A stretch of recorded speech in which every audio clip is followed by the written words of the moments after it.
रविवार दिन पाकिस्तान विपक्ष T20 विश्वकप 2024 एपिक मैच रे जीतिजी भारत। एबे ही मैच पर भारतीय दल परिचालना श्रेष्ठ फिल्डर चयन करिछि।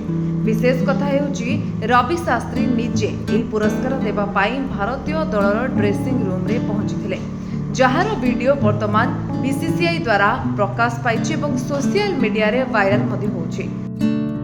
आयरलैंड विपक्ष शेष मैच रे मोहम्मद सिराज पुरस्कार जीतिथिले। तेबे एही पदक तांकु छोटो सरदार सुबेक प्रदान करथिले। तेबे fielding coach Dilip team India को कालीर फील्डिंग पाई प्रशंसा करथिले। बीसीसीआई द्वारा प्रकाशित वीडियो रे समग्र भारतीय दल ड्रेसिंग रूम रे एकाठी बसिथिबार नजर आसिछंती। एथि सहित दलर फील्डिंग कोच दिलीप भारतीय खेलाड़ींकर उत्कृष्ट प्रदर्शन को प्रशंसा करुथिबा देखिबाकू मिलिछि।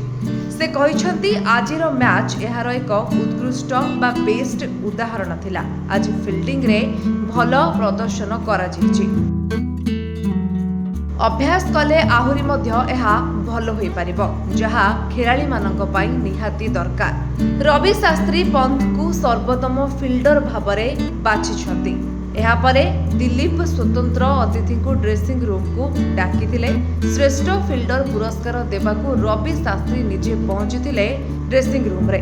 तांकर उत्कृष्ट फील्डिंग पाई भारत बनाम पाकिस्तान मैच परे ऋषभ पंत को श्रेष्ठ फिल्डर भाबे बछा जायतिला। एही मैच रे विकेट कीपर तीनोटी कैच नेइथिले, जेउथुरु फखर जमान को कैच सर्वोत्तम थिला। पूर्वतन मुख्य प्रशिक्षक विकेट कीपर बैट्समैन को प्रशंसा करथिले। टीम इंडिया रो पूर्वतन मुख्य प्रशिक्षक शास्त्री कहिछंती मु ऋषभ को पाई एहा कहिबि जे एही खेल रे ताकर चमत्कार प्रदर्शन थिला। तांको सह जो दुर्घटना होइतिला ताहा विषय सुनी मु चिंता रे पड़ी जाइथिली, किंतु तांकर एपरी खेल देखि मु बहुत खुशी। फील्ड रे से तांकर खेलर कमाल देखाई दैछंती, कारण एही खेल भारत और पाकिस्तान रो थिला महा मुकाबिला। शास्त्री कहिछंती जे शीघ्र प्रत्यावर्तन पाई ऋषभ पंत को उत्सर्ग समग्र विश्व रे लक्ष लक्ष लोकंक पाई प्रेरणा अटे। से आहुरी मध्य कहिछंती बैटिंग समस्त जानती, तुमे कौन करबाकू सक्षम, केउ एक्स फैक्टर अछि ताहा ही गुरुत्वपूर्ण। किंतु ऑपरेशन पर विकेट कीपिंग एवं गतिर परिसर को तुमे शीघ्र प्रत्यावर्तन करिछ। एहा दर्शाए जे एहा एक प्रमाण तुमे केते परिश्रम करिछ। एहा समग्र विश्व रे लक्ष लक्ष लोक देखिले, जहा समस्तक पाई एक प्रेरणा बोली शास्त्री ऋषभ को कहिछंती।